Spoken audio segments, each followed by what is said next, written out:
presidente do Vasco, Pedrinho, convocou uma coletiva para a próxima quinta-feira, o famoso depois de amanhã, né? Hoje é terça-feira. Entre os assuntos, um momento delicado vivido pelo Vasco. A gente vai ver o VT e na volta o Pedrosa vai falar sobre tudo isso. Rodou.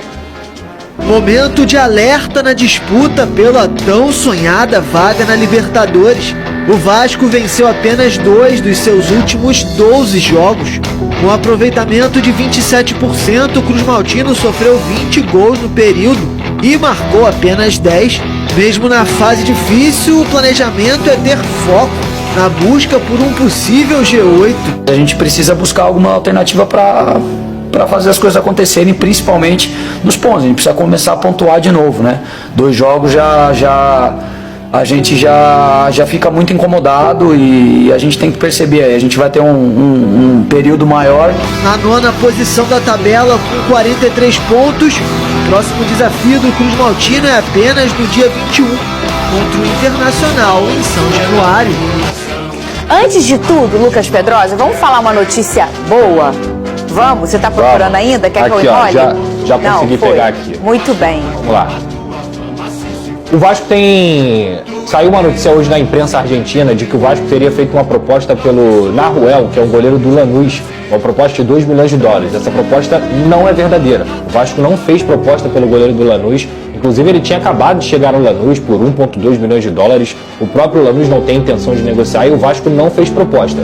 E isso acabou trazendo um burburinho de que o Léo Jardim poderia sair, poderia já estar vendido, a torcida com raiva da diretoria porque não está buscando a renovação do Léo Jardim e tudo mais. E isso tudo não era verdade. O Vasco busca sim a renovação de contrato com o Léo Jardim. Encerra quando? Esse contrato acaba no dia 31 de dezembro de 2025, ou seja, ele só teria mais um ano de contrato. Então daqui a 6 meses ele poderia assinar um pré-contrato com outro time. Então a prioridade total do Vasco, o Vasco vai fazer todos os esforços possíveis para ficar com o Léo Jardim, que inclusive é encarado como destaque do clube, é encarado como um cara que tem muita identidade e com potencial de ídolo.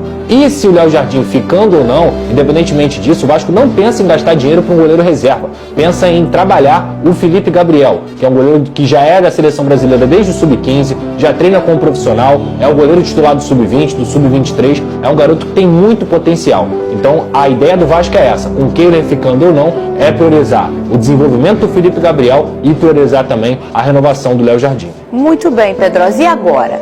A outra conversa é essa coletiva do Pedrinho, o que está acontecendo? O Vasco não vive um bom momento, Sim. né? O Vasco está num momento que está tudo latejando, né? Tá todo mundo à flor da pele, hein, Pedrosa? Os resultados a gente já falou aqui, né? 2 vitórias em 12 partidas. E aí, só o treinador que fala, só o treinador que toma pancada, só o treinador que é a culpa, aí o treinador fica sendo exposto lá. Eu sou um cara que cobro muito do Rafael Paiva, porque entendo que ele tem culpa no momento que o Vasco vive, mas não adianta a gente ficar só cobrando um treinador que é um interino que foi efetivado, que salvou a temporada do Vasco da Gama. A gente tem que também ir na raiz do problema. Então, na última semana, na última crônica que eu fiz depois do jogo contra o Fortaleza, eu cobrei explicações. Cadê o Pedrinho? Porque o Pedrinho não tem que falar sobre o campo e bola. Ele tem que falar sobre a mediação, a venda da SAF, o potencial construtivo de São Januário, qual é a perspectiva para 2025, porque hoje o torcedor do Vasco está no escuro, está nebuloso. E aí, a outra pergunta, Marcelo Santana, está satisfeito com a janela que ele fez nessa temporada? Está satisfeito com a janela de correção que deveria ser e o Vasco não consegue desempenhar em campo? O Felipe, que participou dessa janela também, está satisfeito com as contratações? Então, a coletiva do Pedrinho, que o torcedor cobra e que a gente também cobra nessa posição, é para que ele possa explicar essas situações, porque não é para o jornalista não. O jornalista é só a ponte. O que ele tem que explicar é para a torcida do Vasco. Mais de 15 milhões de torcedores que não tem nenhuma perspectiva para o que vai acontecer em 2025. Então tem muitas questões que têm que ser debatidas aí na quinta-feira. Tenho certeza que eu e meus colegas vamos tentar fazer ao máximo para poder vai lá, Pedrosa? Com certeza vou lá. 15 horas essa coletiva para a gente poder entender. Até porque, só finalizando o assunto,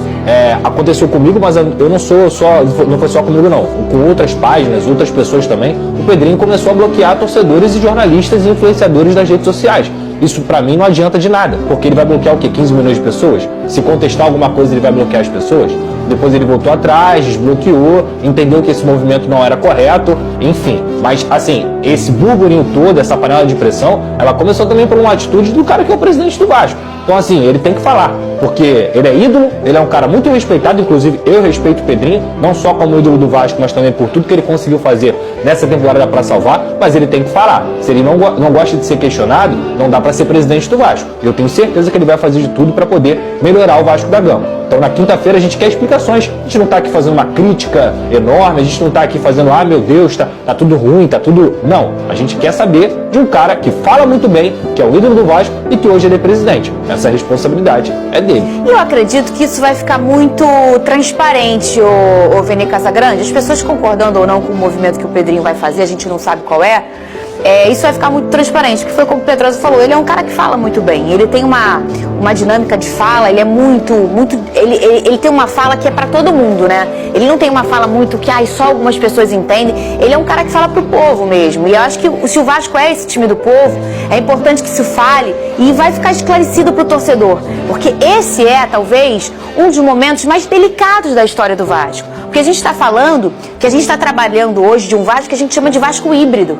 E que é o único clube que é, não sei, quem mais é híbrido no Brasil? O que é o híbrido, quando eu falo, ele não é totalmente SAF e ele não é totalmente associativo. Ainda já existe o Vasco SAF e tá ok. Mas teve uma empresa que comprou e não deu certo. Olha que momento delicado para a história do Vasco, Vene Casagrande. Saber se expressar não vai ser problema pro Pedrinho.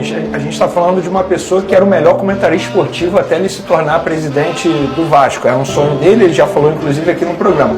Só que eu acho que independentemente do que aconteça nessa entrevista coletiva, por exemplo, se ele vai ser cobrado ou não, acho que o Pedrinho ele precisa ter noção que o balanço é extremamente positivo pelo que ele está conseguindo fazer. A gente fala de um Vasco que tem a possibilidade de ir para uma Libertadores, para uma pré-Libertadores. Quando um torcedor vascaíno iria imaginar que isso poderia acontecer no meio dessa turbulência toda que estava acontecendo dentro e fora das quatro linhas? Então acho que o Pedrinho ele precisa ter essa noção, que o balanço é positivo, mas faz parte de ser cobrado, faz parte de ser questionado. O momento do Vasco da Gama dentro de campo não é bom. São 12 jogos e apenas 2 vitórias, correto? Então é óbvio que ele vai ser questionado sobre isso, sobre o futuro do clube, sobre a empresa que pode adquirir ou não o Vasco da Gama nesse momento. Eu acho legal ele botar a cara e dar uma entrevista coletiva. Concordo com o Pedrosa, não é justo apenas o treinador ser cobrado e botar a cara. Eu acho que tanto ele, como o presidente, e o próprio Marcelo, que é diretor, enfim, não sei a nomenclatura correta. É diretor de futebol, né? Mas é um dirigente do Vasco da Gama extremamente importante. Os dois eles têm que botar a cara para serem questionados. E quando a gente fala questionados, os jornalistas, eles vão apenas fazer perguntas que são interessantes para o torcedor. Os dois vão falar para a torcida, não é para um jornalista. Mas o Pedrinho ele tem noção disso. Só para finalizar a linha de raciocínio, Vênia, sobre a perspectiva para 2025, quando você monta um plano para 2025, não é só para o torcedor, não. É para o jogador também. Léo Jardim, destaque, um dos melhores goleiros do Brasil. Verrete, um dos maiores centroavantes do Brasil. Entre tantos outros jogadores que podem se destacar, um Lucas Piton da vida. Se você não tiver projeto esportivo claro para esses jogadores, sabe o que eles vão fazer? Eles vão embora. Eles vão embora. Então, a perspectiva, a montagem de planejamento não é só para o torcedor, não é só para o jornalista, é para os jogadores que você pretende formar, que você pretende ter no grupo, como espinha dorsal. Esses dois que eu citei aqui, vocês acham que eles gostam de ficar tomando pancada? Tá muito enganado quem acha que eles gostam de ficar tomando pancada. Então, o projeto esportivo não é só para o torcedor, é para quem também está lá dentro. Muito bem, quinta-feira essa coletiva, então. O Flamengo busca um centroavante. Isso.